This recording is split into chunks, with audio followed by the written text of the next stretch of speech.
Olá, eu sou Cláudia Gabriel e esta é mais uma edição do Assembleia em Destaque, programa que mostra os impactos na sua vida dos assuntos tratados aqui no Parlamento Mineiro.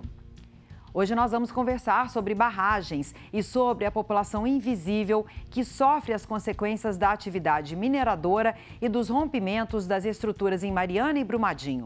Lá se vão quase 8 anos do primeiro desastre e muita gente que vivia no trajeto da lama de rejeitos da barragem de Fundão ainda luta por indenização, reparação e justiça.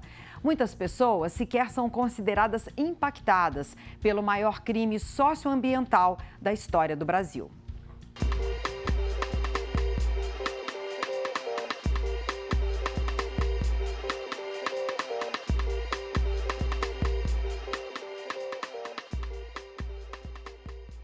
Os deputados da Comissão Extraordinária de Acompanhamento do Acordo de Mariana percorreram mais de 330 quilômetros entre Belo Horizonte e Governador Valadares. Durante o percurso, eles ouviram dos moradores como a vida mudou nos últimos 7 anos e meio.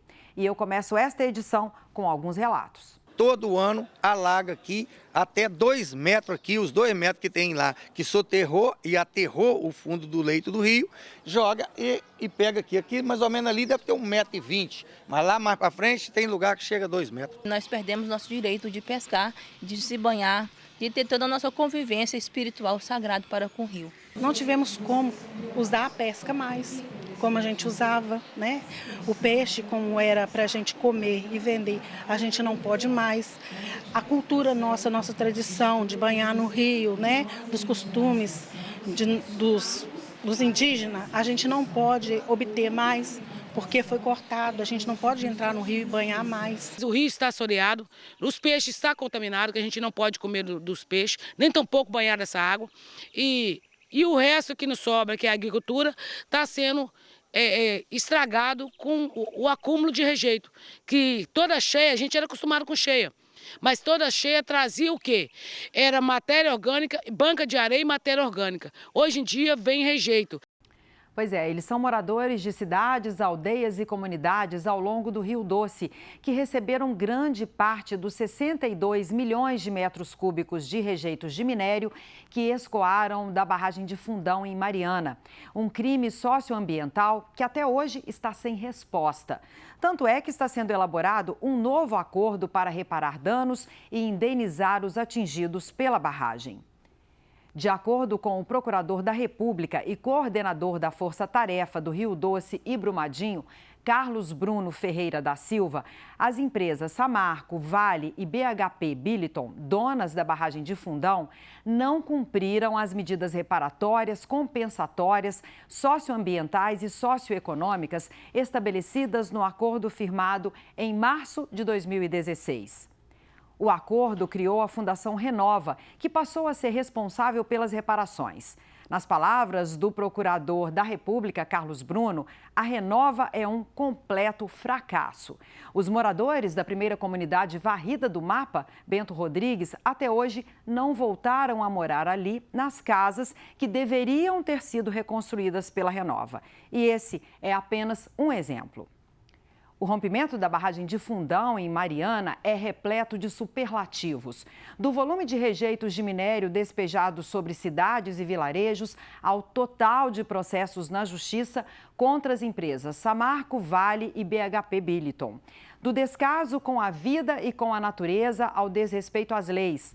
Do número de vítimas reconhecidas aos milhares que nem sequer são consideradas atingidas pelo maior desastre socioambiental do país.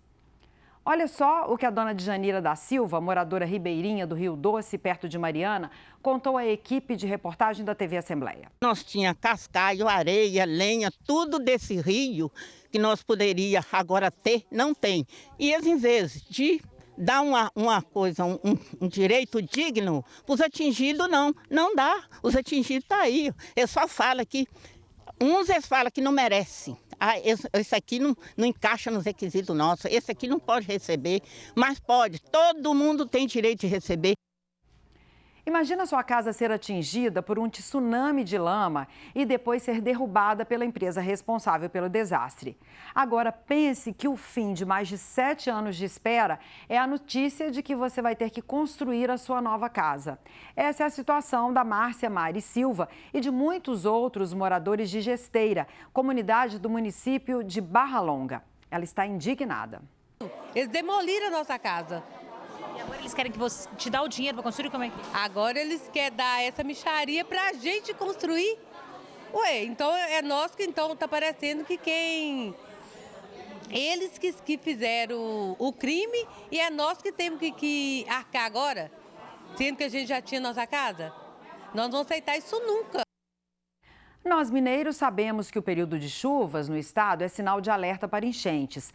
Mas o que os moradores das margens do Rio Doce não estão acostumados é com a alta no volume de água acumulada depois do rompimento da barragem de Fundão. Há locais em que a água atingiu 6 metros de altura. Eu perdi todas as minhas máquinas na época, perdi sofá, perdi tudo que tinha embaixo na minha casa, eu perdi tudo. Porque eles falaram que a enchente ia subir 3 metros, ela veio 6 metros, faltou 75 centímetros para ir no segundo andar. A lama tóxica despejada em Mariana atravessou Minas Gerais e Espírito Santo, chegando ao oceano. Mas muito ficou pelo caminho. De acordo com o procurador da República e coordenador da Força Tarefa do Rio Doce e Brumadinho, Carlos Bruno Ferreira, ainda estão no leito do Rio Doce 70% dos rejeitos da barragem de Fundão.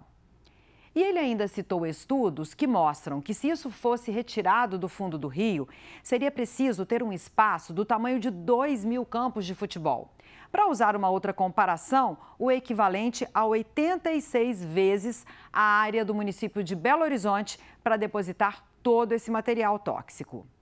O Rio Doce é um dos entes ancestrais para o povo Krenak.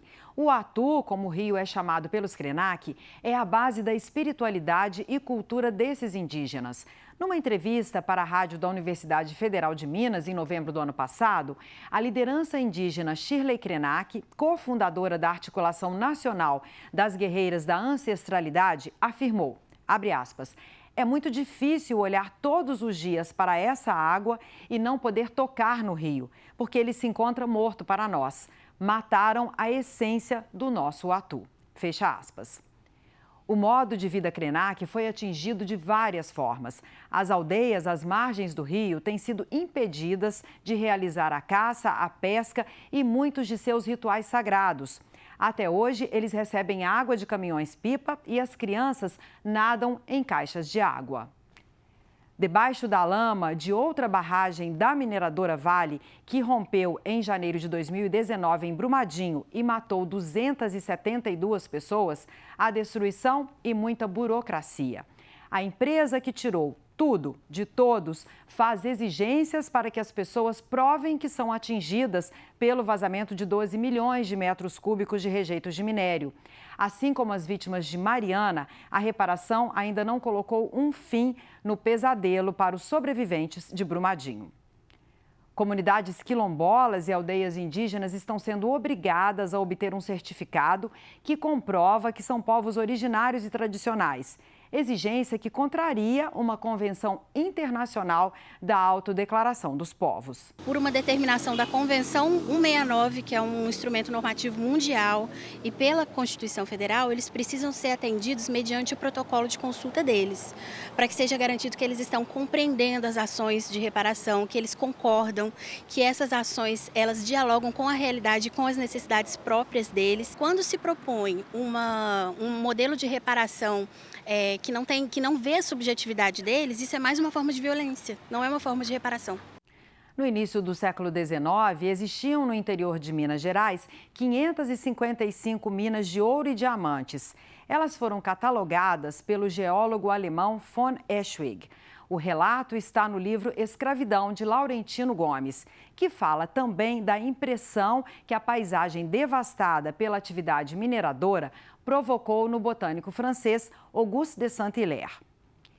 Ele descreveu Abre aspas. Por todos os lados, tínhamos sob os olhos os vestígios aflitivos das lavagens, vastas extensões de terra revolvida e montes de cascalhos.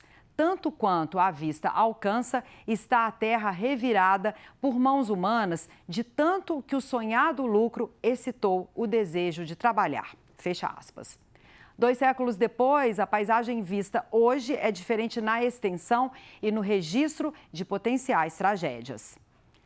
Na atual paisagem mineira, avistamos uma das maiores barragens em área urbana do mundo, um maciço de 84 metros de altura, maior que um prédio com 25 andares. A estrutura, com 63 milhões de metros cúbicos de rejeitos tóxicos, fica a 300 metros de bairros da cidade histórica de Congonhas, a 75 quilômetros de BH. 9.000 pessoas vivem na zona de autossalvamento e constantemente participam de treinamentos para fugir em caso de um rompimento. Depois de Mariana e Brumadinho, escolas próximas à barragem foram desativadas. Moradores deixaram suas casas. Vítimas invisíveis da atividade mineradora.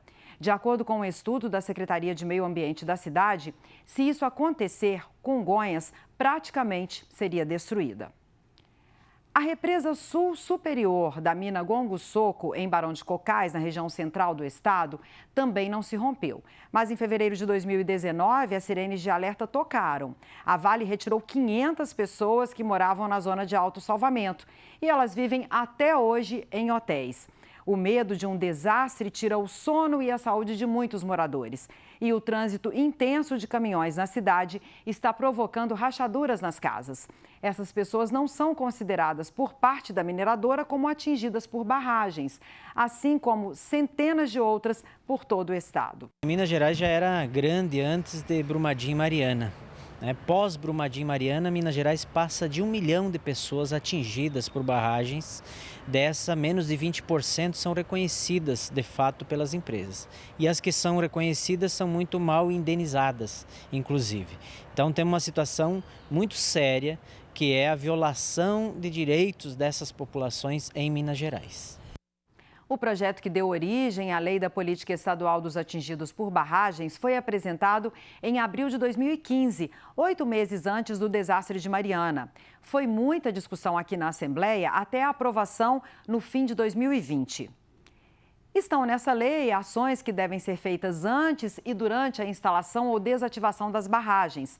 Os direitos dos atingidos, como de informação, participação nos processos e reparação integral dos impactos sofridos. Há garantia ainda do apoio de uma assessoria técnica independente e da criação de um plano de recuperação do desenvolvimento econômico e social. A política dos atingidos por barragens deveria ser monitorada por um comitê, formado por pessoas do governo e também pela comunidade afetada. Representantes dos atingidos afirmam que, apesar de a lei existir há mais de 2 anos, as empresas mineradoras não garantiriam os direitos dessas pessoas. Além disso, faltaria por parte do governo de Minas a chamada regulamentação de alguns pontos que estão no texto, como a atuação do comitê representativo, das assessorias técnicas independentes, além de uma possível ampliação de quem tem direito ou não a ser reconhecido como atingido. Essa é uma política estadual que diz quem são os atingidos, o que é considerada barragem, o que é considerado atingido, quais os direitos dos atingidos e como fazer para garantir o direito dos atingidos. Essa lei foi aprovada aqui na casa, teve aceitação do governo, no entanto, ela não foi regulamentada ainda. Então, um dos motivos principais de violação é a postura das empresas em não reconhecer a lei como um parâmetro de indenização e reparação integral das pessoas. Segunda coisa é o jogo que as empresas fazem para burlar essa lei e não reconhecer os atingidos, que é usar muitas vezes da própria estrutura do judiciário, da estrutura do Estado, através das instituições de justiça, muitas vezes, e a próprio fato de não ter implementado os mecanismos de controle da lei, que previa na lei de atingidos criar um comitê estadual. Em cada caso de barragem teria um comitê regional e esse comitê coordenaria os programas de recuperação, reparação e desenvolvimento aplicando a lei.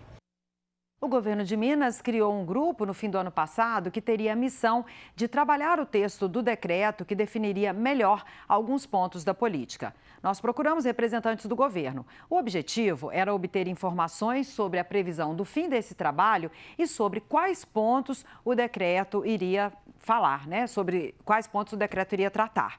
Perguntamos também qual seria a resposta à crítica de que a demora em sair a norma afetaria os direitos dos atingidos e o porquê de ficar a cargo de mineradoras o reconhecimento da condição ou não de atingido. Mesmo com insistência da nossa equipe, o governo de Minas não se pronunciou até o fechamento desta edição. Além dessa política, o Parlamento Mineiro aprovou a lei que ficou conhecida como Mar de Lama Nunca Mais, em fevereiro de 2019. O texto foi resultado de uma proposta de iniciativa popular e também de um amplo trabalho feito por uma comissão extraordinária da Assembleia, criada logo depois da queda da barragem de Mariana, e que durante 8 meses fez estudos e debates sobre as consequências sociais, ambientais e econômicas da atividade mineradora. Essa lei previa que barragens semelhantes à de Mariana e à de Brumadinho fossem proibidas e desativadas até o dia 25 de fevereiro do ano passado, prazo que foi descumprido pela maioria das mineradoras. Um acordo que envolveu o governo de Minas e Ministério Público prorrogou o cumprimento desse período para 41 barragens com o pagamento de indenizações. Essa prorrogação foi muito criticada por parlamentares, atingidos e ambientalistas. A Vale, inclusive, tenta na Justiça adiar a questão para 2035. A lei também determina cada etapa do licenciamento ambiental e da fiscalização das barragens e a destinação de metade do valor de multas aplicadas aos municípios atingidos em caso de rompimento. Só neste ano, parlamentares fizeram 81 pedidos de providências a várias autoridades públicas sobre esse tema. São cobranças ou ações em várias áreas, como visitas a comunidades e escolas que foram atingidas ou estão em zonas de risco de barragens. Ao Ministério Público e à Defensoria foi solicitado que a Vale seja pressionada a indenizar moradores de Nova Lima, prejudicados pela barragem de mina Mar Azul. Melhorias no atendimento e mais recursos para assessorias técnicas independentes também são demandas. Os deputados ainda querem que a saúde de populações relacionadas ao rio Paraopeba e Doce seja verificada. Na prática, os parlamentares pressionam para que sejam encontradas soluções para todos os problemas de que falamos aqui. Nós vamos acompanhar essa repactuação do Acordo de Mariana. Por hoje, eu fico por aqui. Siga e interaja com a gente no Twitter e veja outras informações no portal da Assembleia. Até a próxima. Tchau.